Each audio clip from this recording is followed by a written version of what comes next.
The Monkey original Man was was good. good. Yeah, Monkey. I haven't seen Monkey Man yet. And I haven't seen the old Shogun, but that's okay because we're gonna talk about the new Shogun today on Yeah. Geeks with Kids. Hey, Hey. we're live. Maybe not live on Twitch. Who knows Eh. what Twitch is doing today?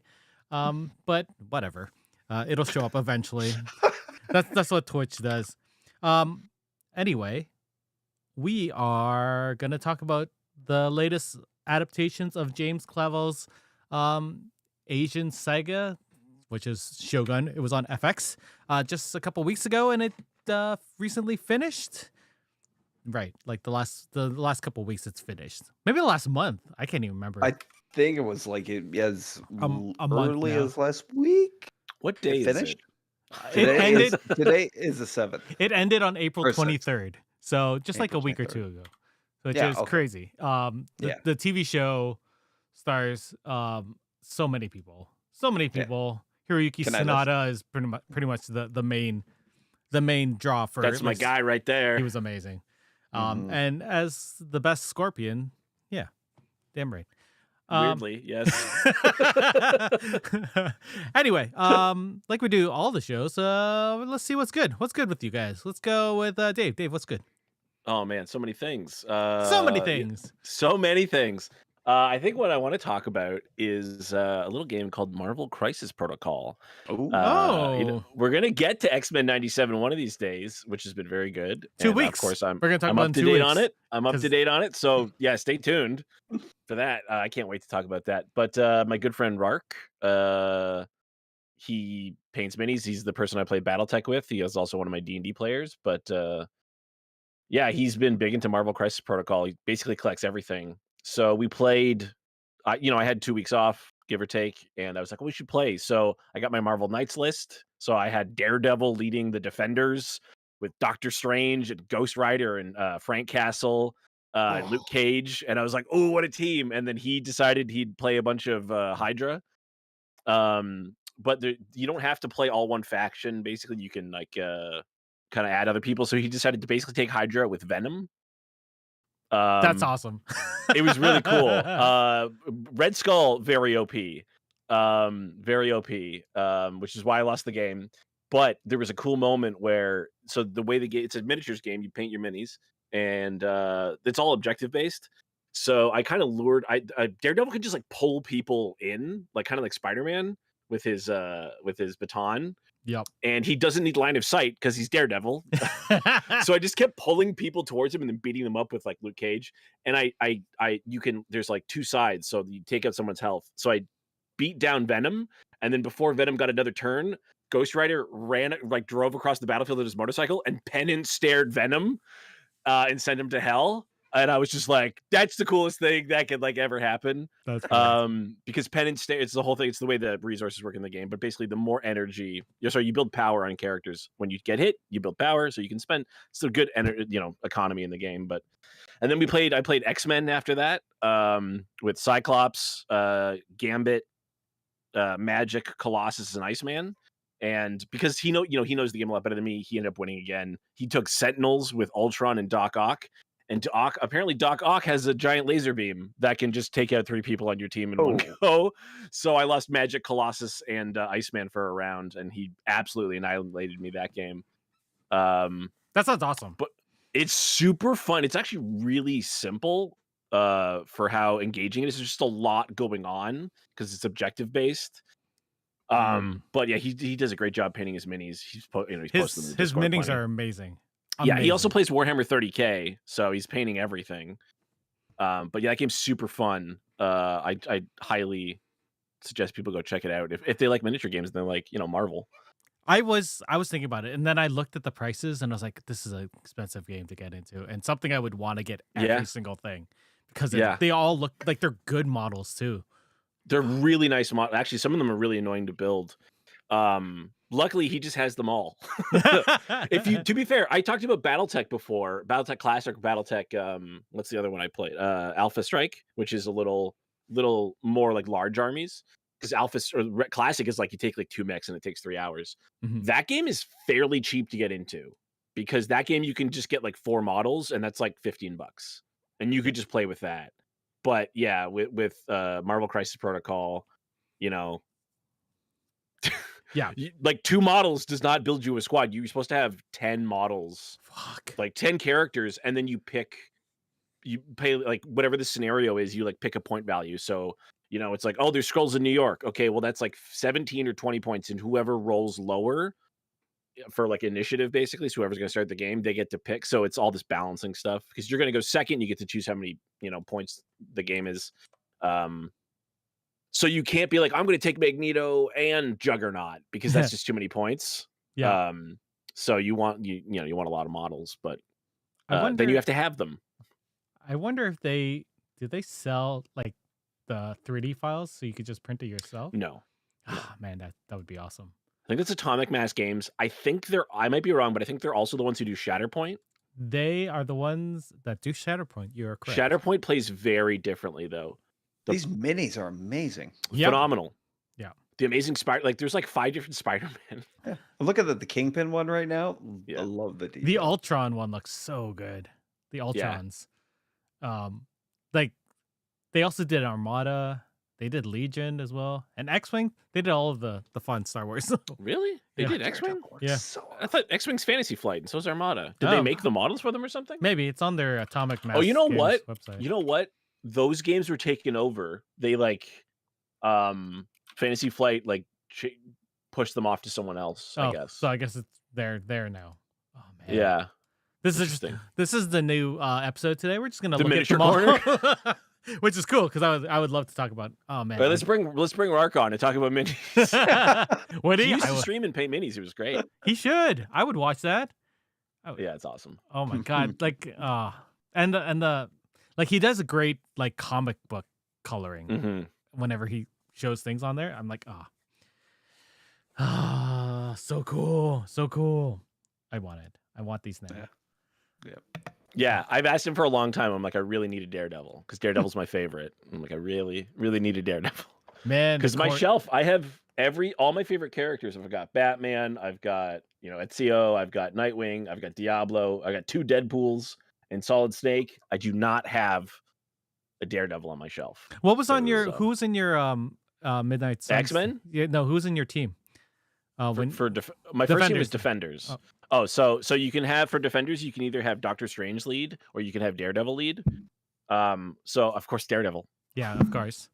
And so you kind of, depending on what you want to do, because there's 3 attack types and there's 3 defense types. So there's Mystic, Physical, and Energy. And I like to balance it. So obviously people like Daredevil and Luke Cage are all physical. Mm-hmm. Ghost Rider, strangely enough, was like all energy. And Doctor Strange is mostly energy, but can do Mystic. Mystic seems to be the hardest to get. It's essentially psychic damage. So yeah, I had Daredevil in the lead with Luke Cage, Ghost Rider, which would be Danny Blaze, Frank Castle, Punisher, and Doctor Strange, Sorcerer Supreme. Because there's they'll have Doctor Strange, and it'll just be Doctor Strange, or there'll be Doctor Strange, Sorcerer Supreme, or Peter Parker, Spider-Man, or Peter Parker, Amazing Spider-Man. So that the way the cards work in the game too, because the character is the character, and the model is supposed to it comes with a card, and you're supposed to use that or whatever. And of course, there's errata and stuff. But then there's you modify your game by playing 5 other cards where you could be like, oh, this card turns somebody into my faction. There's a Sentinel card that takes somebody over with nanites. There's a card that's just you just spend some power and heal, right? That makes sense. I can't remember what I used. I used some cool ones that let me the X-Men are super mobile. That's kind of their whole deal. Makes sense.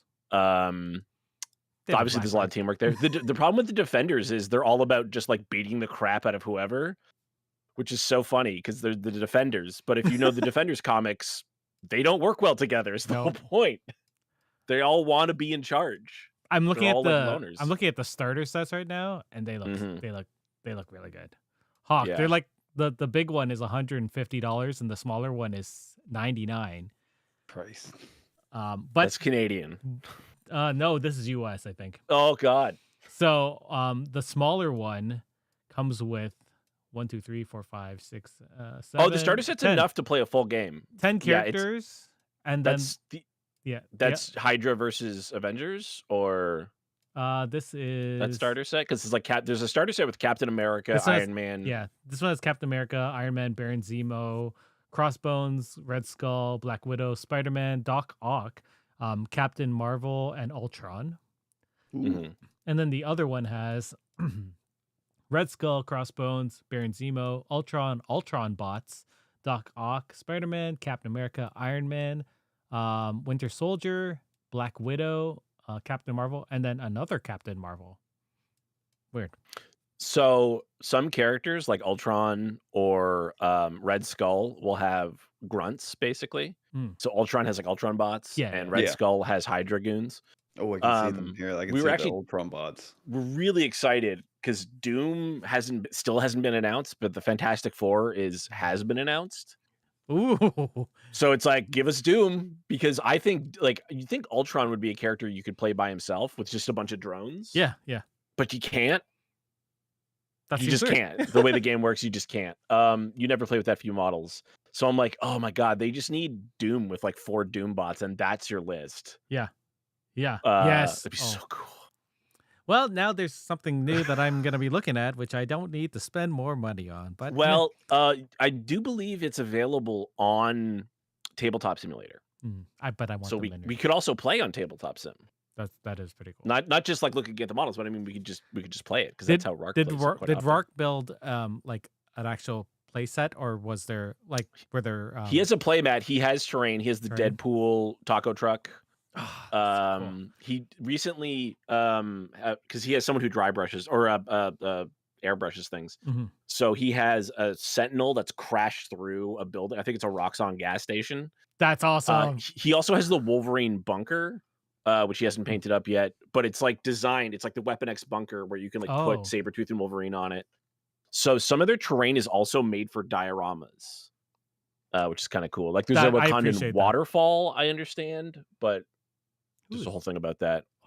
Lockjaw looks amazing. New York apartment. It's Now I'm just looking at this. This is what is happening, and I know Hawk is doing the same thing. I could see him scrolling. And podcasts are typically a audio medium. Yeah. Obviously, that's very cool. Just That's very cool. don't go on the internet, folks. Just think in your mind how cool. What's really miniatures. cool about this game is the cards that you're mentioning has really cool art on it too. Yeah. Like it's Some of it's the same as the Marvel Snap art I've noticed, which I wonder if that's a thing where Marvel goes out and says, "Hey, you got to use X amount of art from us," because obviously these companies have their own artists. Yes. I wonder if it's might be the other way. Like they have the art and then Marvel And they Snaps pull it? Yeah, Marvel Snaps like we need more variants. So I wonder about that because I know I talk about Matt Colville a lot, but Matt Colville, when he made a Star Trek RPG, he had to watch all of TNG As you should. and well, you go talk to him, Hawk. He doesn't like that show. You're kidding. Oh And my pull frames to be like go get the original tapes from Paramount and then go, I want a printout of this frame and this frame to put in your book. Oh my God. god. Oh boy. Because before we had PDFs and things, you know, in the early 90s, if you wanted stills from a TV show, you had to like basically tell the company, hey, I need this, and this. Get me a printout of it. And so you can have a full copy and then put it in your book. Man. So it's a pretty cool job for somebody who actually likes that show. Man, getting the day Control Alt S started doing, or wait, is it Windows Alt S? Windows Shift S? Yeah. something like No, that that. didn't exist back No, then. Getting Those would that have been is Windows awesome. 3.1 days, right? That would have been pre-95. Also, I found a Gumroad, which is a art seller online. Like you can sell your art. Someone has made Crisis Protocol minis, like Oh, sure. and put them on Yeah. there, and they look amazing. Like these look amazing. Oh, I mean, God. people can't sell sculpts, Yeah. right? They can only give them away for free because that would be copyright infringement. So, of course, there's like Marvel sculpts No, out there. they're for things. selling these. These are all being sold. Well, don't tell. Don't infringe Marvel's copyright. So, do you want to get sued by Disney? Yeah, I don't know. Yeah, these are great. Anyway, let's stop talking about this because I'm gonna just keep falling down this hole. Because I didn't expect to derail everything. We've spent like 20 minutes on that. Hawk, what's good with you? What's good with you? Oh, right now the Jinx Part 2. The Jinx. Oh yeah. Yes, it's the sequel to the HBO docuseries and that from 2015, The Jinx and that, which was a series of interviews with one Robert Durst, uh, who was basically the son of like one of the biggest real estate magnates in New York, Seymour Durst. Um, Very rich, very powerful. Married this woman named Kathy back in '72, I think it was. In 1982, she went missing, and he was basically the prime suspect in her disappearance. Mm. Nothing ever came of it. Um, but back in 2001, in Galveston, Texas, Robert Durst was charged with murdering his next door neighbor. In this, yeah, uh, basically a man who kind of probably found out who Robert Durst was, and that Durst ended up dismembering his body after the murder. He was caught by the police, put on trial, but being the son of one of the wealthiest real estate magnates in New York, and that gave him access to the best legal defense fund, like outside of O.J. Simpson. He was he was found not guilty, and that the murder Holy, was deemed self-defense. that So he was, that's yeah, insane. yeah. Not only that, but his best friend, this woman named Susan Berman, and that was murdered in her own home. Um, Is he a and serial killer? he is a guy who goes to great lengths probably to cover up what he did, but for some reason he decided to participate in this docu-series, and that with documentary filmmaker Andrew Jericho. It was a series of interviews in that where he confronted him with facts and that and this and asked him about and Robert thought he was skating by until the final episode. My God. When See, after the murder of Susan Berman and that, whoever did it apparently felt sorry in that and dropped a letter into the post box with a simple description of her address and the word cadaver written on it. But of whoever sent it used their own handwriting and in block letters. Um, Andrew Jericho found a handwritten letter in that from Robert Durst and that, but it was the envelope he sent it in. He spelled the words Beverly as in Beverly Hills the exact same way with the same mistake and in the same big lettered font. And when Andrew Jericho presented the envelope to who was the prosecutor at the time, Janine Pirro. I know Mm-hmm. probably, yeah, the conservative mouthpiece in the states. Mm-hmm. She was a prosecutor, like trying to, on the Susan Berman case. And when she saw the envelope, she looked at it and said, "That son of a bitch." She said that even the B is the same. that Uh, that sounds yeah. amazing.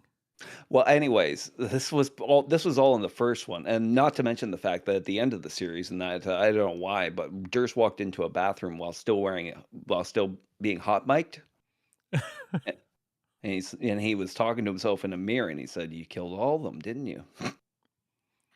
So he's not sure about himself? Oh my God, that sounds Oh, amazing. he knows about it, but like it's unreal, like the sequence of events that came to take place. Anyways, the Jinx Part Two follows what happens pretty much immediately after that, where Robert tried to flee the jurisdiction. It gets so weird, like you have no idea. That One of the jurors from his trial in Galveston, Texas, somehow became his best friend. And his wife and him went and cleaned out his apartment after that final episode of The Jinx premiered. this sounds so insane that I need to watch it now. Like it doesn't sound real. It doesn't No, I sound know it, right? It doesn't. It's taken on that kind of air of it, and that there was a Gosling, Ryan Gosling, starring a movie kind of that was loosely based on around the events and that All Good Things. Him and Kristen Dunst years ago. Oh yeah, yeah, yeah. Yeah, yeah. I mean, the whole thing took on this weird life of its own. And it's a really kind of weird examination of like what does wealth really like. What can wealth afford you? Mm, If it can get you out from underneath a every murder charge. I read a really funny article today that I feel like is similar to this, where yeah, I'm sure people know that former President Donald Trump is currently in court for many reasons.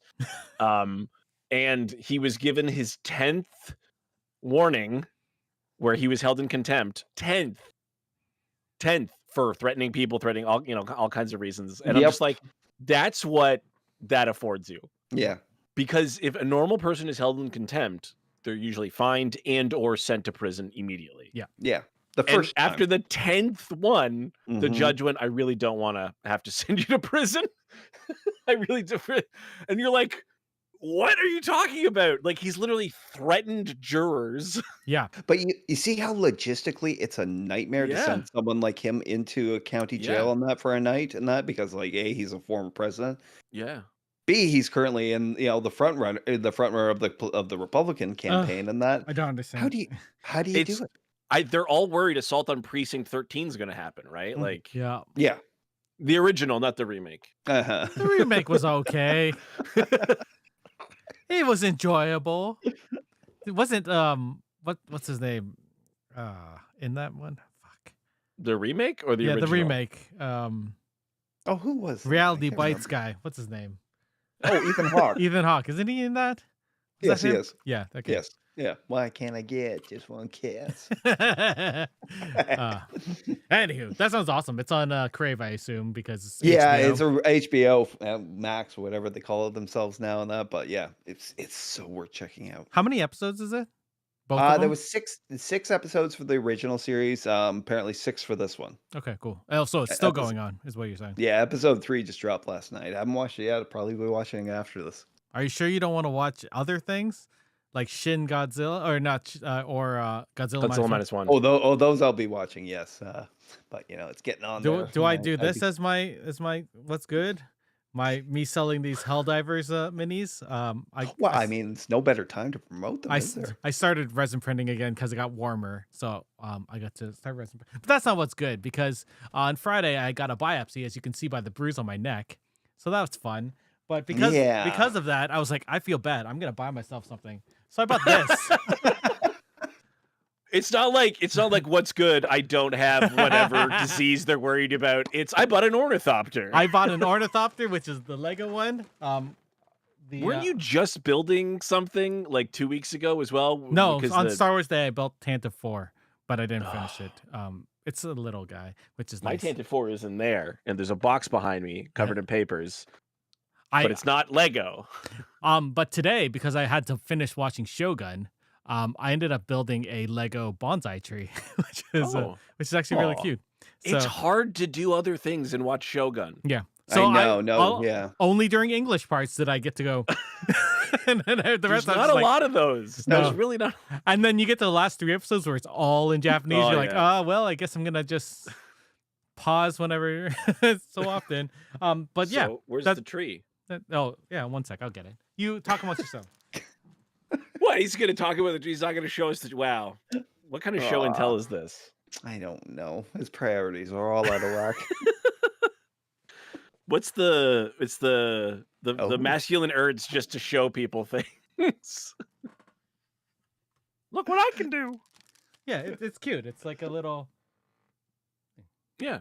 It's nice. Oh, that's lovely. Are you going to prune it? There are 2 different versions of this. Mm-hmm. So you can build it with the green, or you can have it with the pink cherry blossoms on it. So maybe Oh. ever so often I'll just switch it over, and that will be my pruning. That'll never happen. It will never. You're going to put it on a shelf and you're not going to think about it for 6 years. I think about these things ever so often. Ever so often.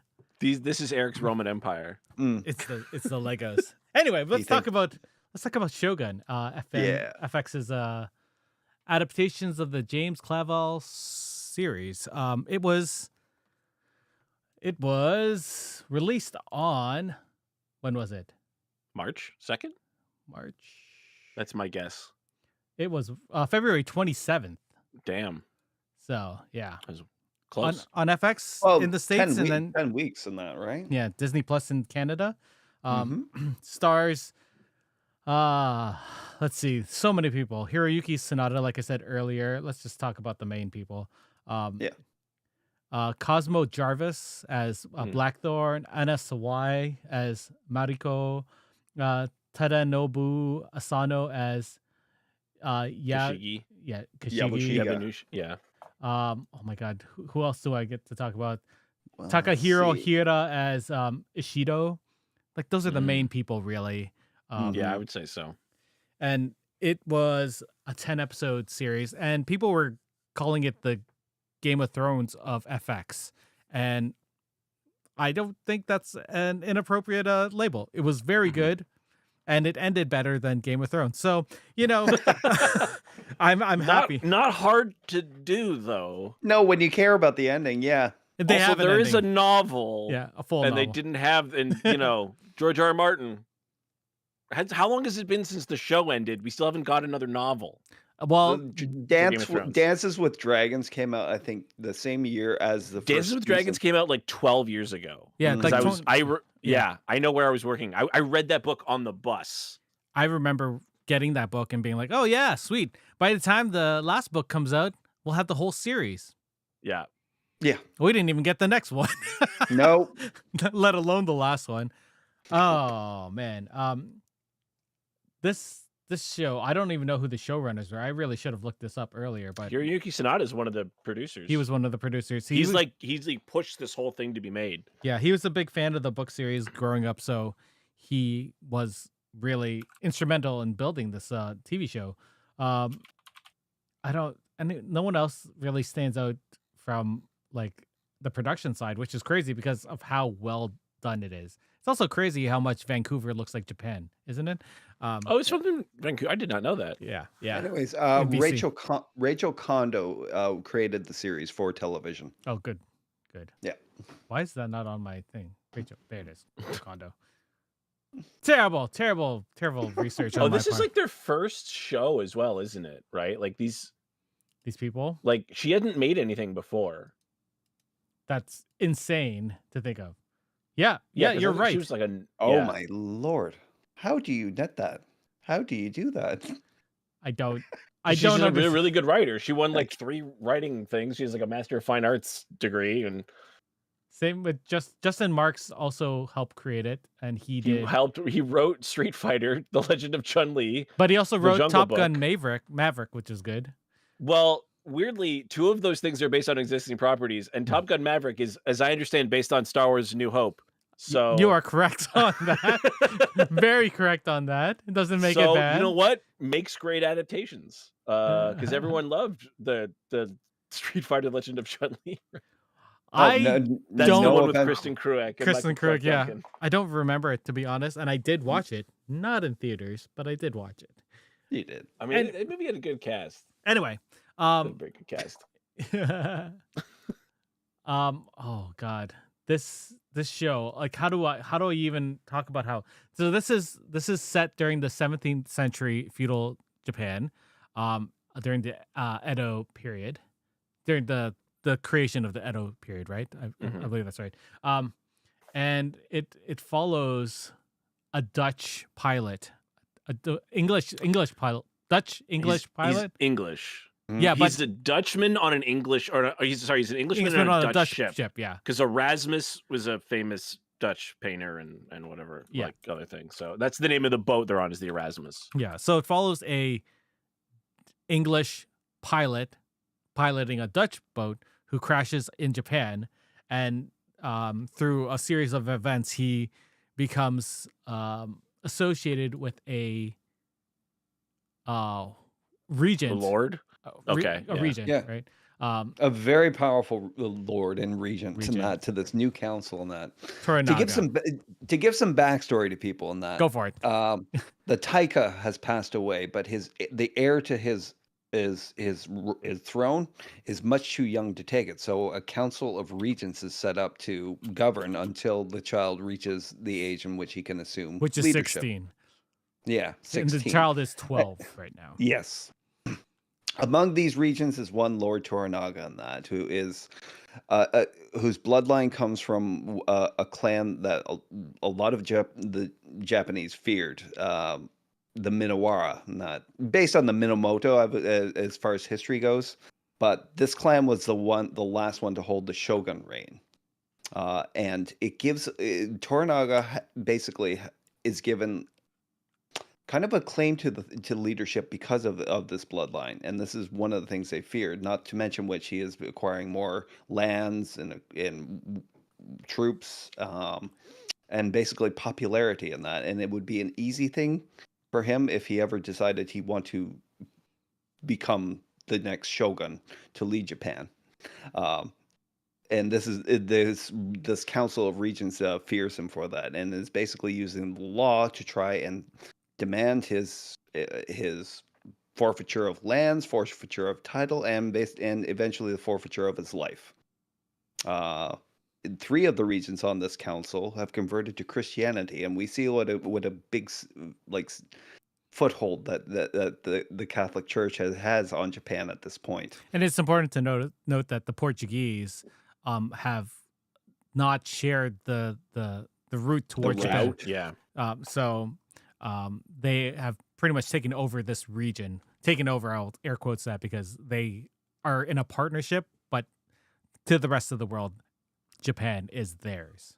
Mm, They have a monopoly on trade with Japan, essentially. Yeah. yes. And the wealth kind of goes both ways, because there's certain things in Japan that you can't get elsewhere, and there's things in the rest of the world that they couldn't get in Japan. Mhm. And Namely guns and yeah, cannons. yeah, there's a really interesting, there's so many there's factionalism, but then everybody's just trying to like one up everybody else in these different ways.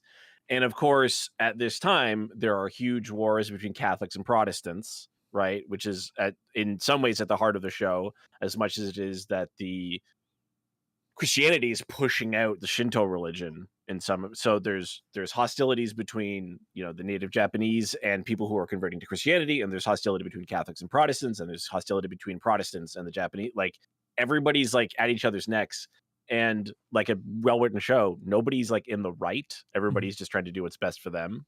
But it's hard to know, because nobody knows everything, right? Everybody just knows their little piece of the pie. So how do you one up somebody? And Toranaga is just, he seems way smarter than everybody else, Yeah. which is probably the reason, I think that's why they fear him. I think there's a lot of things that aren't said, right? Mm-hmm. Because it seems like, man, if they just left Toranaga alone, he would probably not become a shogun, right? Like he wouldn't. I don't If they just know that. I'm saying that's the kind of the way the show is set up, where you just like, these people just like want to oust this guy, and you're like, he just seems like a totally regular Japanese lord. Like he's Yeah. intelligent and stuff, and yeah, people like him, but people also like their own lords. So why Yeah. are they worried about this one guy because of his clan? And it's But not like doesn't- he's fighting other lords to get more land or more troops. People are just joining him because they like him. he's doing everything he can to obey the law, right? Mhm.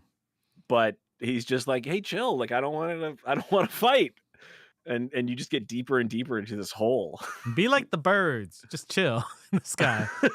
And then you find out that bird is a hawk and it kills everything, which is sort of a metaphor that they used in the show. Oh man, we talked about pretty much. I don't want to go episode by episode in this. I really like the themes that we were talking about, and really, like Dave was saying, there is a big driving push between the Protestants versus the Catholics in there. And I like that the first couple episodes we really see Blackthorn's distaste for the Catholics, and how much the Catholics are like, whatever, you're nothing here, and their stranglehold on the Japanese people. What do you think of this? It also becomes very important later for puzzle pieces going with the Catholic churches being built.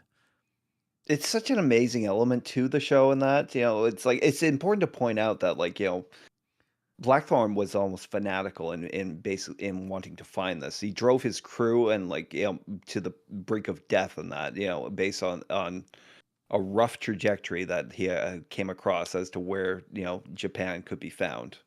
Its existence was known, the route was not, and by the time they arrived on the shore, and that pretty much all the crew was nearly dead of starvation, including himself. We're supposed to understand, I think, that the route to Japan is this very specific safe thing, sort of, because Japan is notoriously stormy seas, right? Yeah. Like Mm-hmm. how many, I think it was like 3 different Mongol invasions of Japan failed simply because just bad weather. Yeah. Yeah. Also, it becomes a little clearer later on, I think, in the series that Blackthorn came across this information and that through some very brutal means in that. He was not only, a pilot in that, he was part of a crew that was basically making attacks on Catholic strongholds and that located throughout. And he came across some logbooks in that which indicated where he needed to look to find Japan. Mhm. It almost comes back to bite him in the ass in that because when he arrives in Japan, he finds out piracy is a crime punishable by death there. Is it ever explained why his hate for the Catholics seems very fervent, right? Hmm. Um, I don't recall it in the series if they ever explained it because it seemed more so than even like some of his other So I think in crew. the 70s when this book was written and came out, people would be much more familiar with that. Sort of like when we talked about Dune, the modest revolt and stuff would have Yep. been much more in people's minds at the time when that book came out. But yeah, English, like Protestants and Catholics were at war for hundreds of years Mhm. just because they're Protestants and I mean, Yeah. like, That's when it. we were kids, right, there was still the IRA. I mean, the IRA is not gone necessarily, but like that's Protestants and Catholics, right? Yeah. Um, and for a long time, Spain ruled the Netherlands, and that is a Christian nation ruling a predominantly Protestant nation. And they fought for like hundreds of years to rid themselves of that. So, and that's literally right across the sea. Like people think like, oh, France and England are right there. Like England and Holland are not very far apart either. So there's a lot of animosity there for tons and tons of reasons. Not to mention the fact that when the English became Protestant, right, they're rebelling against the Pope, Yeah. and the Pope to everybody was that's where you have this legitimacy from. So the English are basically saying, yeah, we don't care that you're deriving your legitimate rulership from the Pope. Like it's not through God, right? Which is a thing that came like that wasn't how nobles originally claimed rulership, but that's a thing that came about through the Holy Roman Empire, where it's like you get your legitimacy through God. Mhm. They don't, and they're saying, well, you don't have that because we don't even have the same head of faith anymore, right? Our head of faith is the English head of faith, the Protestant, is the king or queen of England. Yeah. So they fought. So you don't necessarily have to explain why they hate each other because they kind of just do. For sure. For sure. I think it was more that he seemed more like vindictive Yeah. against the Catholics than any of his other crew that we meet later, or even like the very small bits at the beginning. They're like, it's not worth it going this far just to kill some Catholics. But he was like, fuck yeah, I'm gonna kill all of them if I can. Um It's true. There is like a zealotry to him, Yeah. as far mhm. as like that, his hatred of them. I wasn't sure if I Um, missed something or if there was something that I I kind of took it lost myself, like that natural antipathy that the two religions had, like for centuries. for And sure. yes, like Dave was like correct or mentioned, like with Ireland and that, it's why Belfast was basically like the center point of all the conflict in Ireland and that because it was a predominantly Catholic you know, public. But the small Protestant minority in that held all the important like jobs, all the Yeah. important like political positions, and basically controlled a lot of the economy for it. And no one could give you a good reason why. That's fair. That's fair. Yeah. That's fair. Let's see what other themes. I really wish I had read the book because I would love to know the differences between, or even Yeah. watch the previous miniseries just to see how well they updated it to today's modern thing. Maybe that's a later thing It is that a we'll. big time investment for a Mhm. Yeah, 2-hour podcast. yeah, exactly. Sometimes I just want it to be an hour podcast, to be honest. Um, It's never gonna happen. Right. No. What I really enjoyed, and we had talked about this earlier, is the political intrigue between the regents Mhm. in this. So especially when you have the two Catholics on the regency, there's the the other one. Did you meet the actor yet, Dave? In the For regent, what? there's an actor that gets turned into a regent so that they can vote I for. think that's Oh, at the end. Oh yeah. Yeah. So there's a lot Sorry, of. you say actor, and I'm I know, thinking you're like thinking because it's actor, a TV yeah. series, but you mean like the person who's performing in a play in the Yeah, show. sorry. yeah. Because there's I forget what it's called now, the Japanese play. They What's Onraku.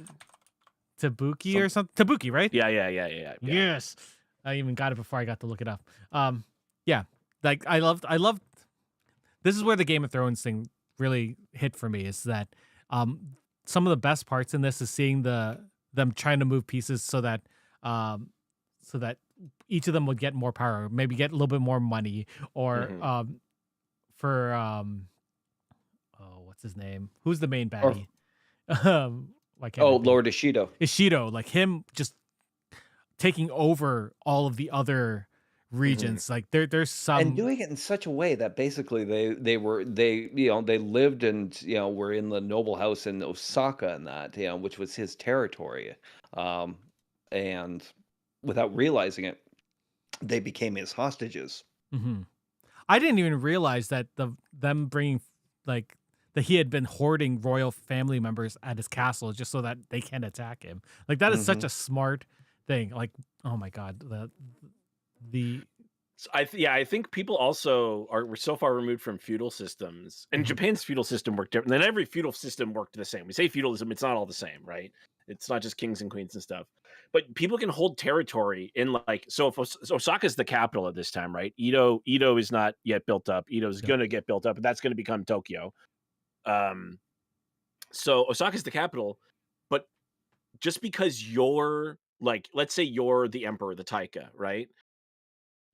This is your kingdom essentially, or your empire, but the you might have like essentially a count or a duke or even a king under you who controls the region around you, right? Or it could sometimes it's called a principality. There's a bunch of different names, or so you may just have a castle in a city run by someone else. You don't run, like the president of the United States is not the mayor of Washington D.C., right?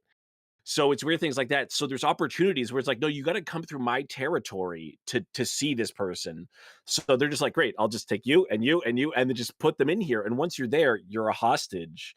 And that was a really effective way in feudalism to prevent people from declaring war on you. It's like, hey, you want to declare war on me? I've got your wife and your kids and your cousin, and I've got this guy's uncle, and I got blah blah blah, because people don't want to see their family killed, right? Yes. for Simple sure, as that. for sure, sure. Anything to add, Hawk? No, that's a very good summary of it, Sorry, I man. play a lot of CK3, as you know, Mm. and they just added in this system where you can exchange hostages to prevent wars, or you can declare war, but then they can kill your hostage, right? So, Well, let's add um, to your Crusader Kings talk, because the idea of legacy, because there are a lot of mm, sons and nieces and like second generation from the lords, they're all mhm, vying for their own sort of legacy, especially oh my god, why I can't remember it. Takamaru, um uh why did all these names change around? Um Taranga's his son as well. They're all trying to mhm, figure out their way that they can move up or at least gain the respect of the people before them. And it really mhm. plays out well Yeah. in the show. And in such a system of law and honor in that, we it's hard to understand for us today, right? Hmm. You know? Well, I think Uh, people also we don't have the same idea a lot of the time for legacy, whereas nowadays you kind of just how many people are going to be remembered by history? How many people are really in positions to be remembered by history? When we can just play video games. yeah, exactly. Right? Whereas like how how much can you change something to be remembered by history? It's not like we can go out and whip up an army and be like, "Great, I'm gonna take over Toronto," and you're in the history books. Like that's not a thing you can do anymore, right? Mm. But for these kids, well, probably not. Because the difference in fight, because when everybody's got to fight with swords and stuff, if you just get enough people, that can kind of work. You get enough warrior, and the prestige and all these things really matter. But for a kid, you're like, okay, well, not only are you stuck in your parents' shadow, but you might be stuck in the shadow of your entire clan, your entire bloodline. People talk, oh, your grandfather did this great thing. You're like, well, how the hell am I supposed to ever live up to that, let alone, and if you don't, it's dishonorable, right? Every time you screw up, it's dishonorable. And if you do something dishonorable enough, that's it. That's your last chance. And you gotta commit seppuku or something. And it's like it's so strict, and nobody ever says what they mean, right? There's a great line in The Last Samurai. He's like, "You're in a country, right, where everybody means something else than what they're saying, and they all wanna kill you, right? they all want to take from each other because that's how feudalism works. If you can take it, it's yours. So all these kids are just like eager, right? How many like the young his son is always like eager for battle. And there's a great line in one of the episodes where I think it's Toranaga who says, "Why is it everybody who's never been in a battle is so eager to be in one?" Right? Because they think there's all this great glory, but all the other samurai are just like, "Get over it, kid. Like that's not how we do. That's not the best way to do things." But nobody's going to say that. There's a huge parallel to Game of Thrones where when Jon Snow is kind of being taught by Tyrion, or even Eddard Stark, where you're like, listen, man, don't just go around saying what you mean. That's going to get you killed, Yeah. right? Say one thing to one person, say something to another person, and then watch them interact, and then get all your information first. And That's why Toranaga, yeah, Toranaga can do that. He's always everybody's like, why is he so patient? It's like because he's waiting for all the information. and we learn how much experience he's had with this, like, from his past, and that we learn throughout in the later on in the series. As a child, he was a hostage to another lord, and the precariousness of that, like, tightrope of being a hostage and possibly facing death every single day. Mhm. But it's also there's also a line in it it's also very emblematic of like Japan's culture at the time, and that just based on where they lived and that with the earthquakes and everything. Um, Oh, Mariko made that comment about why their structures are so easily put up and so easily torn down, is because like it's like nothing. They know nothing can last, like from day to day, and that they prepare for the worst we at live, we each point. die. That's Yeah, what she we says. live, we die. Yep. God, she's such a good character. Yeah, Oh, it's like they have no foundation to build upon, right? You can Mhm. never build anything that will last. You have to constantly fight against nature to keep what you have. Because not just this is the earthquakes, it's also the tsunamis and random fires that happen. Like, oh, Yeah. This is why the title sequence alone, like the title credits, is like one of my Mm. favorite of this year in that, because mhm. like we see that image of the ship passing through like basically the sand rock gardens and that, and those sand and rock gardens are these things that that can be remade, destroyed, remade, destroyed. They're permeable in that but at the end of the sequence in that, we get carved into basically the mountain and foundation of the earth, and that the image of the Shogun, Yeah. which is the whole sequence is a beautiful metaphor for the entire series. And the gardener actually talks about this, like, because he talks about how the rocks move, but You need a nice big you need a big rock. one to be sturdy and just be like Yeah. solid, like and Yeah. unmoving and It's unwavering. not a good garden without a big rock. I love that gardener. Too bad he I died. know. Oh my god. That was heartbreaking. Uh, Words matter, which Blackthorn. don't any of you people understand sarcasm? No, no, No, Well, they how don't. could they? No, How could they? You're speaking another language. Yeah. Like sometimes you just want to scream at Blackthorn. You're like, but of course you would forget because you get so used to things. Every time somebody makes a mistake, you're like, you get kind of mad at them, but you're also like, what? I'm going to do a better job in that situation. Yeah, no, no. As soon as he said like pheasant, don't touch death, I was like, no, that's bad. Yeah, That's a bad idea. That's a yeah. bad They thing. all they have to take things literally. Yeah. Yeah. Uh, It's brutal. I was gonna say something and I totally forgot about it. Oh, um, one relationship I really enjoyed were the son was the nephew of like Yabashiga. yeah Yoshi Omi and Omi, yeah. Omi Oh, and and Tornaga's son. yeah Toranaga's son, which was Yeah. what was his name? Nagakado So, yeah, sounds about right. Nagakado. Yeah. They seem to be really trying to live up to their uncle's legacy and then her father's legacy, and because of that, they start scheming, and there ends up being that giant cannon battle which sort of kicks off everything. What are your thoughts on this I sequence? love that they didn't shot like this show on one hand kind of just like cuts away sometimes, and then other times you're just like you're not ready for the amount of viscera and gore The you're about amount to of see. seppuku you see in this show, I Yeah. was not expecting Like at all. I thought 47 Ronin had a lot, but holy crap. Yeah, phenomenal. Yeah. Yeah, the show they did a really good job of just showing you the right things, the right imagery, right, to just get that feeling. Yeah. Another aspect of real like I'm just talking about different things. I don't and I know I'm gonna miss things, so make sure you throw something out there. The fish out of water, you know, theme throughout this whole show with Blackthorn, but it Mhm. also makes him build this relationship with Mariko, who's ends up becoming his Mhm. translator throughout. What are your thoughts on this? And him learning the slowly learning the culture, slowly learning the religions, slowly sort of understanding Catholicism, I guess, at a small little minute way. Mm. Uh, I think it was more he learned about, what it is like to be a part of something on that. It's like, like this life, the life of a sailor, and especially a pirate, and that is, you know, for as much as you rely on a crew and that, crews change in that. So a sailor's life is always lonely in that, and always like, very self-interested, you know, never really having to think about anybody else in that. And now he's plunged into this world in that where, family is like so important. It's like no matter what, like, with blood family or, the adopted family, like the vassals of like Toranaga's empire and that, who were so important to him, you know.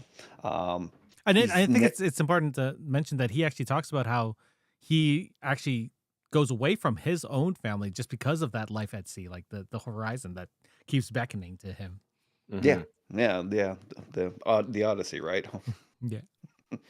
um, but yeah, I don't know. Sorry, Point take, I can't remember. I Oh, don't He's worry. Blackthorn's a weirdly compelling character because he's not a good person, mhm. Mhm.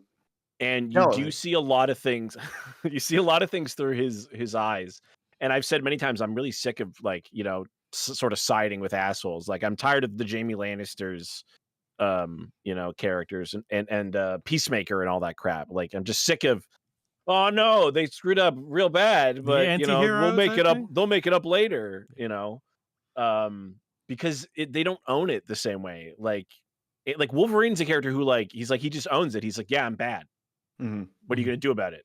But But guys like this, I'm go also ahead. glad it's not like he's just automatically. Oh yeah, I'm a good person like Tom Cruise was in Oh, Last Last Samurai. Samurai. We were like, oh Oh yeah, man, I guess he's gonna save everyone. This white man. yeah. Um, There's no white savior complex here at yeah, all. If anything, he is being used as a pawn so so much. much.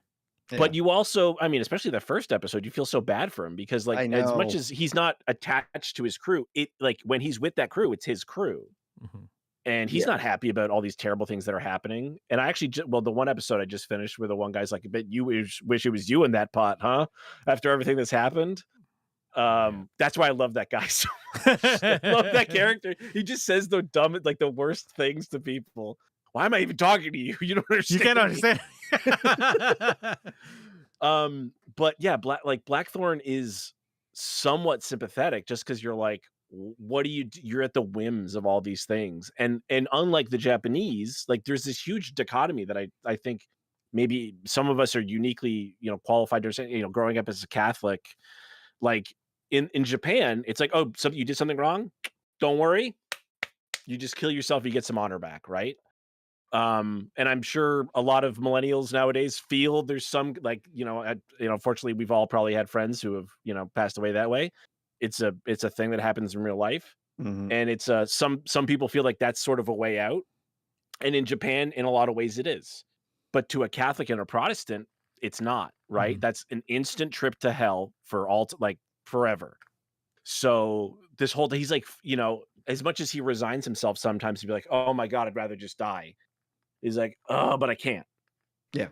Right? I need all these things to not go to hell, basically. Not that he's like saying that out loud, but you kind of get the idea that like a little bit, like you can't just give up, Mhm. But they you even No, know? and like they delve they into the basically, yeah, sorry. they delve into this quite a Yeah. bit in the series, and that instinct of his, and that to just keep fighting and striving, Yeah. and that, it's like Toranaga asked him about it, and that it's like you think you can fight, you know, your fight is futile, against like the Catholic Church and this and that, it's like, and Blackthorn's answer was, unless I win. Yeah. Yeah. And there's also Great that line. Yeah. there's also that juxtaposition between the Catholicism, like you can't kill yourself, and the seppuku as well, because that's ritual suicide. And that's a great thing that they talk about in the show as well, where the Japanese Catholic people can't really They're do it total themselves. because they have Yeah. to have their second do it for them, so they can Well, start it, but they can't finish it. Hmm. yeah, it's interesting because Mariko obviously is not happy with her situation and would rather die, but she's a Catholic. But I also think it's because a lot of the Japanese Catholics don't fully understand all the rules they're kind of supposed to be taught, because the people showing up are just telling them what they want to hear about Catholicism. It's like, oh, well, there's a God, and you get all these great benefits if you believe in our God, and we can do trade with you and not take you as slaves and things like that. Because I don't know if I've explained this before. One of the reasons people convert to religions in history, like let's say Moravia, which is the first Slavic like Christian nation, um, is because if you were not Catholic, if you were not Muslim, if you were not Jewish, you're a pagan, and that means you're slave. That's literally where the term Slav comes from. So people would just that's why people would convert to it's like why the Visigoths switched to Catholicism, because like, well, our other option is we end up being slaves. So if I don't think they tell the Japanese that. It's never expressly stated, but it's another one of those things where it's like you don't tell them that, if it were up to the Portuguese, they'd just be hauling everybody off here to be slaves back in Europe or maybe the New World, and then they just plunder your entire island for all of its resources. Mhm. It's dark. It's true. It's true, but it's dark. Yeah. But And yeah, they don't want to. So it's like it's their culture versus their religion. Yep. Yeah. So like that's the whole time I'm watching Mariko, I'm like, does she really want to do this thing? Like she keeps asking for it, but would she really do it? Because she seems pretty devout. But does she know? That's why That they have a co- second. To yeah, be honest.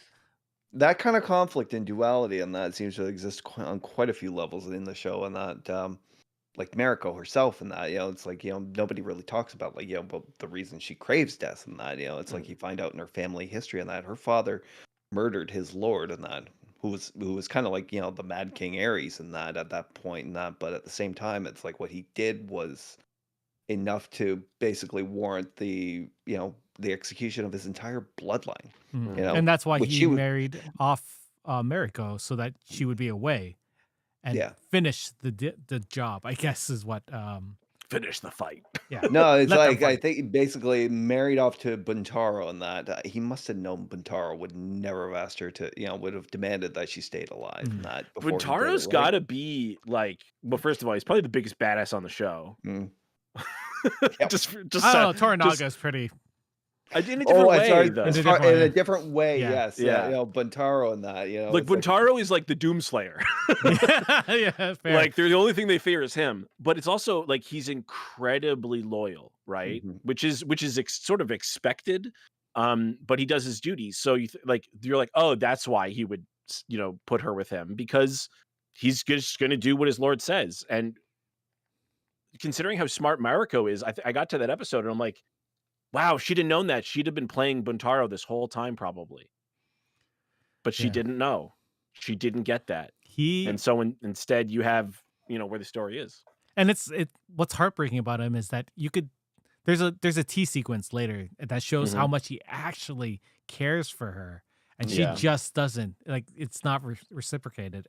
Like, That was a hard scene, because you're like, oh, okay, they're finally going to reconcile. mhm. They're going to reconcile and they're going to have a happy ending. And she's like, I just don't like you, dude. You're like, what has he done? What has he done wrong? He seems like a great guy. It's like, actually, he's kind of a huge. And if you he's pause been a right huge dick, here, though, too. you can see his You can heart see where- breaks. And there it is. And you could. It's like, he's a great actor. Whoever. Oh my god, he was so. You hear the door close and then he breaks down. You're like, oh my god, it's so good. Never in a show have you seen so many men cry. Yeah. In a show about like the toxic masculinity that exists within samurai culture, still, but you see these guys in these alone states, you're like, oh my god, this is the most woke show. In that sense, where it's like the men can cry, the women are powerful and they have agency, and all, like everything you want in a show is here, unless you hate subtitles. Actually, Yubashiga had a word for it in the last episode, and that the secret heart. Mhm. Yeah. The Is it Japanese culture where they talk about you have like there's a self, right, where you are at, there's a public they self, talk about this there's in a the private self, and then there's your secret self, they talk right? about Yeah. that in the show. Yeah. Oh, okay. And they I also haven't talk got about there. the 8-foot fence or something like that as well, where you keep your feelings behind it and Yes. everything in front is That's what they mean about you don't say what you mean in this culture because you say whatever, everything is hidden behind this facade. Yeah. Mhm. Yeah. I think that's the name of the second or third episode, the 8-foot fence. I can't remember. I was so confused with that title. I was like, what does that mean? Yeah. There's no fence in the show. Are there any other themes that we Oh. haven't touched upon? There's so many, I but know. it's just like we talked about Duty, honor, sacrifice, which is sort of underneath legacy and stuff, right? pain. Like Um, everyone's backstory is tragic and heartbreaking. Uh, like Mariko's, like what's her name? The consort of NSOI. Oh, um her like Fuji. sis- Fuji. Fuji. that's her sister-in-law. No, Well, no, Buntaro is that woman's uncle. I uncle. think. Yes, I you're thought it was right. grandfather. Because they all for look some- around the same age. Yeah. Well, the old guy is Buntaro's father, Yeah. Oh yeah. and that's her Hiromatsu. grandfather. But she and Buntaro are not like that's not her daughter, right? Obviously. So there's like you look at the scene, you're like, that guy's like 60, that guy's like 40, she's like 20, and she's like 20. But that's so they're not that's not her daughter. But so there's because so many people are dead, right? Just because like this person's uncle died, that person died in a fire, that person had a lamppost fallen, that person broke a leg and died of dysentery, that person, whatever, like that died in an earthquake. Like there's so many people actually in that episode. No, it's the episode before where they talk about when he visits the not the tea house, where it's like how important the pieces that aren't there are and how much that says about something, right? I love the tea house sequences because you could see where the spy network starts getting built. Mhm. Thoughts on this? And because the head mistress, I want to say, I don't know what she's called. Should be the lady of the house The in lady, English, right? like she's Yeah. planning, and the fact that she's planning for this whole section of Edo to be tea houses is Mhm. such smart planning, planning ahead. She's wonderful. Yeah. Yeah, she was almost like in her own way a female equivalent of Toranaga in that. It's like weathering the storms and that, and preparing for like a dream and a vision in that. Um, yeah. The weird thing is like they like not many of them have vision beyond like the day to day, and I guess that Mhm. goes with the life and that. It's like it's honor and duty and commitment to the house and that. And that's where Toranaga is so different in that because he has a vision and a goal in that, and trying to put all these pieces together. Yeah, and then the tea house sequence. I do wonder if part of that is because people are so busy with their day to day. Whereas when you're at the Yeah, top of the pyramid, you're able to have vision yeah, because you're not so busy with the things because you're literally looking up and down, right? Like you have to take care of the things below you and you have to, listen to the people above you.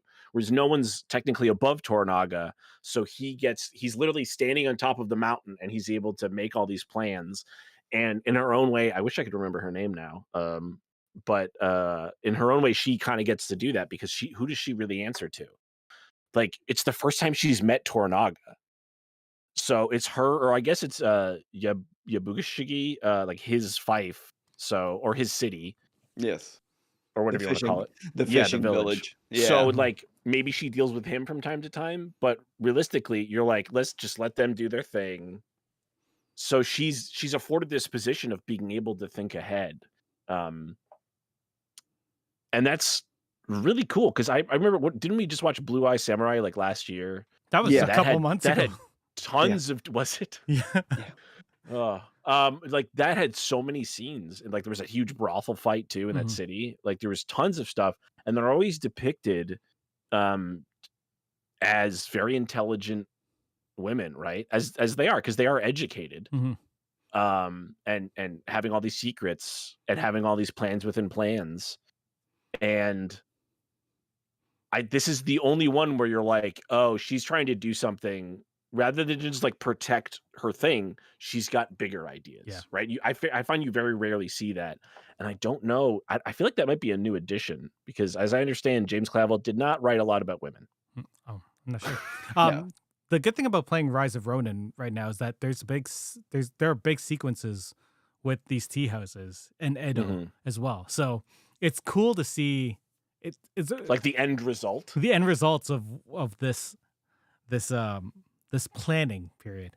Oh, Mhm. how awesome is it that the churches are right by there too? That made me It's so giggle so amazing. much. Um, Because you're like, that's such a surprise, Lord Tornaga, on that. It was like almost like he was making out his last will and testament, like for episode 8, right? mhm. And pledging them like their own land up in Edo and that to build a church. I was like, what? Why? Why did he do this? Yeah, Plans And then within like plans. yeah.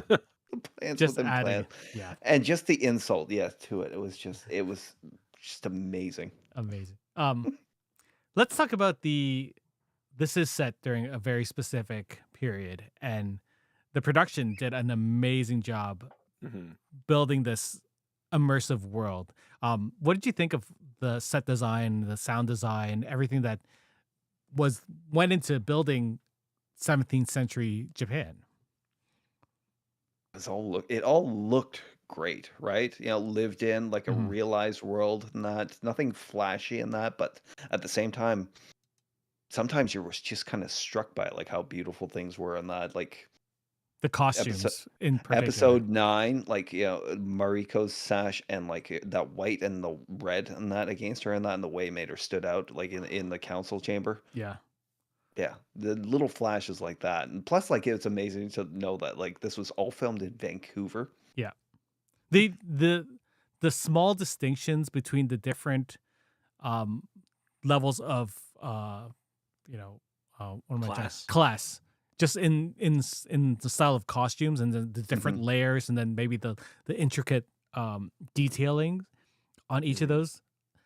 The just seeing the even seeing the regents costumes versus like uh Tagan Toranaga's, like just his his costume, just the small distinction of how they seem to be wealthier and sort of flaunting it versus his Yes, sort of down to earth, and everything's like, practicality. yeah, oh, it's so well done. And then like the props, amazing. The guns, the swords, the ships look so good. What Mhm. little we saw, the cannons look very painful. I think if anywhere the show saved money, because obviously not on the costumes and not on the sets, um, might be, and this is not me trying to knock it, because the difference between their level of CGI and like photo real, Mhm. because it looks just slightly fantastical, What? right? When they very rarely you get like an establishing shot of a city. You get like Yeah, Edo or you get the village or something like Yeah. that. yeah. And I'm always like, it doesn't feel like it quite matches the show.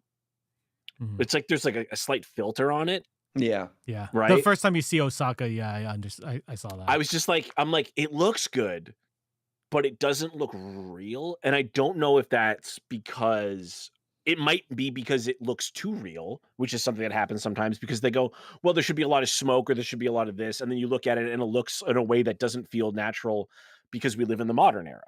Yeah. So it's one of those things where I wonder if it's like, is it my perception that's wrong? Or is it just like they didn't want to spend $20 million?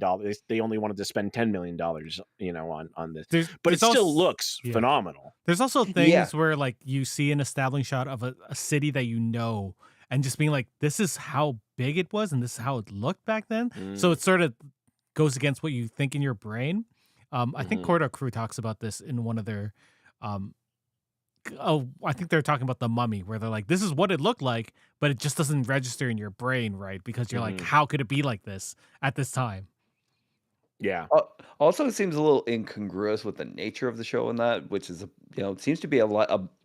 primarily focused on intimate personal reactions Mhm. between Very peoples and tight that. drama. Yeah. Yeah. Very tight drama in that, and to throw in, like, just like, "Here's a CGI representation of Osaka at the time. There you go."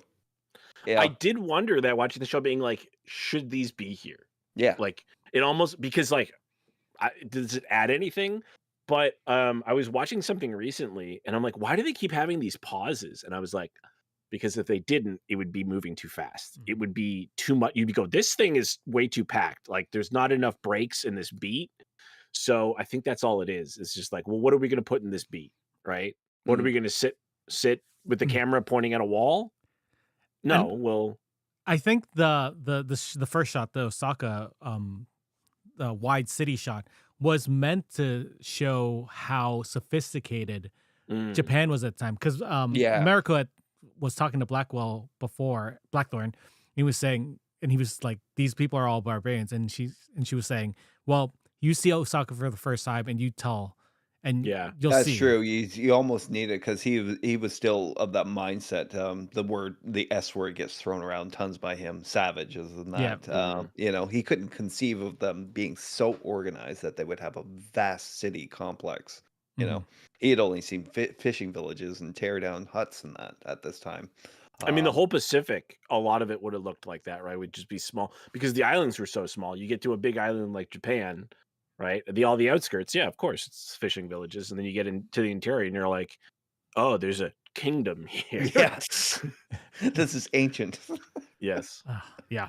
Um, I think we can't do this episode if we don't talk about Hiroyuki Sanada's performance in this series, because if he doesn't get an Emmy nomination for the At show, least like at he should be least, walking away with it. um, I don't understand. What did you think of his performance, his layered performance as as Toranaga? I mean, Does he and deserve an award? Because it's like easy for him. Mm. it You know was what I just so mean? effortlessly good. Like, it's like, I think this is the easiest job he's ever had, because he's been waiting for it. He's been planning for it. He's literally telling everybody how the fights, he could have made this thing by himself in his basement and it would have been good. Yeah. Yeah. Are there standout scenes as well that maybe you want to in particular Oh, I talk about? mean, obviously, like, I have this one favorite, the the talk he has with his son and that about like his foolishness and that, and the just bird like, scene. the bird scene and that, The it's damn animals, yeah, right? That, yeah, like the horse rears up on him, and yeah. yeah. What The one else? that comes to mind for me is near the end of the series, when he's talking to Buntaro, Hmm. on the cliffs. I don't want to ruin it for Yeah, for That Dave, Dave. Yeah, but that was that sequence, episode. I get, yeah, it's fine it's if in you the want last to. episode, but I'm not gonna say what happens. But his talk with him the whole time is so well layered, and the end when you're like, is he, what was this his plan the whole time, or is this plan for the future this, and he won't yeah. tell Buntaro? I think this is a confrontation with Yabushiga, right? Yeah, but yeah, Bushido, not Buntaro. Sorry, my bad. Yeah, yeah, Yeah, yeah. on the cliffside. That Yeah, whole sequence is I great, mean, and their that I exchanges this whole series uh, are amazing. yeah, I yeah. laughed out loud when I heard, like, what he said, that, it's like when they were discussing Anjin, you Yeah, know, yeah. and his role in it. I laughed Even so hard. even the really sad reveal to Mariko, Mm. where he was telling her, like, this is your Oh, legacy, like, you have yeah. this is what you're this This is is why you're your dead. fight. Yeah. Yeah, yeah. And Yeah. are you ready? And then she does that amazing look down and look up shot, and you're like, fuck. Oh, I love it when they do that. Yeah, yeah. Those are all my favorite scenes. The whole thing. Anytime he's on screen, it's just like, He's so commanding. yeah. I was actually thinking about this earlier because I was watching some Toast of London clips, which, if you haven't watched, fucking watch Toast of London. If you like Matt Berry, Mhm. but there's an episode with John Hamm, and he's got so much charisma, because that's the way, Matt Berry Matt says Berry, those funny yeah. things. And I'm like, I Charisma. was trying to think of, like, who else has charisma like John Hamm, and I'm like, Hiroyuki Sanada's got some John Hamm charisma. Like, that dude is just so effortlessly cool in everything he does, and just badass. And that's his roles. When you watch the behind the scenes, you're like, this guy's just a cool guy. Yeah, yeah. Like he is cool. Like he is badass. He's like the only actor who could properly portray a samurai. He actually knows how samurai fight. I think it was episode 8 in that, after the death of the sun and that, when he appears in that, and it's like the little the chest cough and that, and he Yeah. appears so weak. And like there like Hiromatsu in that, the old man was like, he's fighting you, you people don't realize it and that, but he was so convincing. Like I was Oh. like, he really got sick, didn't he? Yeah. And that it's like, is this the it I thought almost he looked, gave up too. I was like, oh no. I know. This is Yeah. But again, it was It's just so brutal to watch that because he's like my oldest only friend, and I'm like, no, why would you do this? because Why? because he it was could all part see, of the plan. it's not just that, but he could see like his own captains and vassals were faltering in their loyalty to him and that, because he's so charismatic. yeah. He's Yeah. so charismatic that they're like, well, we're gonna do this, and then they meet the guy and they're like, we'll do whatever he says, Yeah. whatever the fuck he says. Yeah, but I Like, think but remember when they were questioning, like he was trying, like Toranaga was trying to get their loyalties, like oaths signed and that, and like a lot of them started objecting on that. That's why he did that. Yeah. Yeah. He's like, I believe in this man so much, I will slit my own belly in that. Oh, God, And that show's so good. he did that to solidify Toranaga's future. Yeah. yeah. Obviously, Hiroyuki Sanada is great. I think there's my favorite is Tadanobu Asano, who plays the kind of like weasel in some ways, Kashigo Yabushige. Yeah.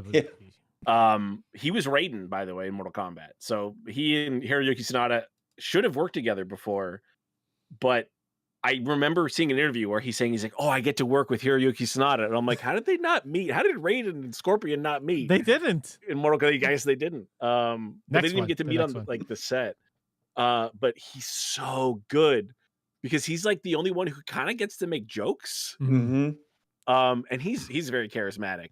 His journey as a character is also oh amazing. my god, because he's all over the place. Like everyone else is kind of like they have a lane and they have to kind of stick to it, and they try to fight within those walls. And he's like bouncing off the walls. Yeah, I know. He's like, I'm going to work with this guy. No, I got to work with this guy. Oh my god, I'm screwed over here. No, Like, I can't work with anyone now. Every time I escape a death, there's another one waiting for me. What the hell is a guy supposed to do? Like he's like the Rodney Dangerfield. Like I had no respect around here. There was that one scene. It was him, Toranaga, and Hiromatsu was off in the background and that, just watching him closely and that. And it was like you were wondering if Toranaga was basically going to call him on his bullshit and say, you're a traitor. I know you're a traitor and that. And he's there dancing around. But the fact that like the dude, Hiromatsu, was just in the background and that, and he kept kind of eyeing behind him. I think that's like he knew. He said the wrong thing. He was ready to throw down. Yeah, he was absolutely ready to throw down. But yeah, the guy spends the entire series in that just being like, like a pinball in that between one powerful lord and another in that. I think for some, because they don't tell you so many things, but I think for Toranaga, he sees him as the most consistent character, the most trustworthy character, because he's only in for himself. Like he's only in for himself. So whatever you tell him, what he's going to do, because he's going to find some way to protect himself. And then okay, he's done that. Now we can do this. Every time you think, oh no, he's going to betray them. He's like, I'm glad you betrayed me. I'm glad you did that. Now I get to do this. Right. He's this weasel trapped in a ball. But it's so fun to watch him. Like, I don't know if there's anything more in terms of entertainment, like enjoyment. Obviously there's great and all these other things, and there's the drama, but as like fun, I guess is the way to put it. He was always fun to watch whenever he showed up. I very much enjoyed Mariko by Anna Sawai. Amazing. She was heartbreaking and just compelling to watch on screen. And then if you want a bit character, I really like the half brother. I thought he was hilarious and crazy. Yeah. I don't remember his name. Nobusatu. That was him, right? Yeah, when nobody laughed at his like joke, I was like, that's not good. I'm like, oh, you're just a dick. Oh, not good. Man. The end. Oh. Yeah, sorry. I was going to go back to the beginning because one of my favorite actors, Nestor Carbonell. Oh Yeah. yeah. All these random side people were Amazing, right? Like early characters that I don't think are going to show up at the end. So not there was really, someone sort of. else. Why can't I think of the guy? There's the other guy from the other Portuguese guy. Yeah, he was from Stargate Universe. Yes. What's his name? Phenomenal. Just like, where did these guys come from? What was the actor's name? I love that for the audience, they speak English, but in the context of the show, they're speaking Portuguese. Yeah, because we're already focused on subtitles for the Japanese dialogue and that. So there's like, we're gonna give these guys a rest and just make it sound like Portuguese is English. But then when the English talk, they're also speaking English. Yeah. But yeah. I loved Luis Ferreira, the other guy. Yeah, Luis Ferreira. Oh, phenomenal. Like, just what a great part for those actors just to show up and have some fun and then not worry about, you know. I was so surprised that Nestor Carbonell showed up that I was like, what? And then he promptly fell off a ship. As you do. And I was like, Didn't he also die in The Dark Knight? Because yes, he's the mayor of Gotham, right? Dark Knight Rises, yes. He also was stranded and lost, was he not? He was on Lost. He was on the phenomenal Patrick Warburton version of The Tick. Oh yeah. Instead of Die Fledermaus, which is their version of Batman, he's Batmanuel, yes. Oh man, he was so good in that. He's great. I remember talking about, at school, people are so much younger than me. They don't know what Suddenly Susan is. I guess the Brooke Shields. Yeah. Brooke Shields. Yeah. I mean, I guess it makes sense. That's where I know him from. He was like the funny photographer Oh. on Suddenly Susan. That's That's where I became a fan. Okay, that's a rare catch. Damn. Well, I mean, the 90s had some great fucking sitcoms. It's true. So this there have been rumblings on the internet that they could adapt another book in James Clavell's series, or they just continue this and just like do something new for season 2. What are your thoughts on this? Because at the end of this series, you don't know what's really gonna happen. You really don't, and there is apparently a 3-year period in that we could see in that where basically Toranaga fulfills his dreams And becomes Shogun. Yeah. I mean, I'd be down for it in that as long as they bring the same writers back and that for it. I would love to see it. Yeah, but this is where I'm in like Game of Thrones territory, where they're like, there's nothing for them to adapt. They would have to go completely off book in that, because this is the beginning and the end of the entire book in these 10 episodes and that. If it never came back, perfect, doesn't matter. I think because it's still like one of the best shows I've seen this year. Mm-hmm. I agree. Go, Dave. Go for it. Oh, I think sometimes you just got to let a thing be its own thing. Yeah, exactly. Right. We got to stop doing this. Like, oh, they got to do more. No, they don't. No, because it probably took them 7 years to make this show. Probably. Right. It's not like they just filmed it last year. The reason things are really good are like Fallout is like they spend a long time making it. It's why movies used to be so good, is because a script would take 6 years to be made. Realistically, it should only take 3, but it gets a rewrite. It gets another rewrite. It goes, passes through hands. It's not just 2 rewrites and you're done. Right. Yeah. It took a long time. They got scripts together. Then they made the show, right? It's not this week to week. Let's hope the next one's just as good. You got a week to write, 500 pages. No. And to set up all of these things where, okay, the producers go and they find the right people to make the costumes. The reason The Thing is John Carpenter's best movie is because he got an extra year of pre-production time on that film.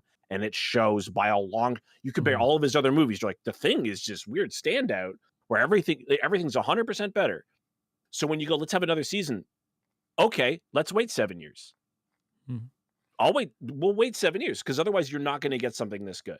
Yeah. No, you won't. It doesn't happen like that. If they do go forward with something, I don't want something set in this era. I would like them to go to the next book. Yeah, do another book then. That's fine. I would love them to bring back the cast, like an anthology series where they play someone else. But what was like that show, The Terror? I don't know Yeah. if they use the same cast or like for that, but- American Horror Story or whatever that Oh, TV well, show. Yeah. the Terror was set in different kind of like the first Terror was based on the book and that you know, not the best TV adaptation, unfortunately. They changed some things around the end and that really made me angry. But that was Um, that became an anthology series, right? Like I'm not well, they did a making that up. second season in that, but it was an original story set in the Japanese American prison camps. Okay. Yeah. But not with the same cast. No, Yeah. definitely not. No, so I Same want cast. American Horror Story where it's the same cast but just different stories. Right. So they just keep on updating it. But we're still gonna have to wait a long time. Yeah, For- I'm fine with them doing like the Fallout thing where they take a couple years, or Westworld where it take like 2 or 3 years to do it. Mm, Like I don't expect it next year. I hope it's not next year because if it was next year, I'd be sad. it's gonna be terrible. Yeah, Mm-hmm. yeah. Unfortunately, good things take time. Who knew? Yeah. Yep. Anyway, The time between Helldivers 1 and Helldivers 2? 9 years. 7 years. Oh, it's yeah. Oh, 9. It was 9. Yeah, Yeah, that was yeah. it. Yeah. Yeah. I So remember playing the original. the original was awesome, and then It the, was. the new one's good too. Except know. that whole debacle No. that happened the past couple days. Well, Sony's gone back on their thing, so Yeah. hopefully everyone will be happy again. Yeah, for sure. Yeah. So you recommend seeing this? Should people watch Shogun? I think we're all pretty much a resounding yes. The only reason you wouldn't want to watch this is either for some reason you don't like Japanese people. Mm-hmm. Don't be that person. Yeah. Or you don't, or I mean, and this is a legit criticism. If you don't like reading subtitles, Yeah, that's fair. There's a because and it increases as the show Yeah. goes on. so if you don't like reading subtitles, go learn Japanese. Come back, watch the show.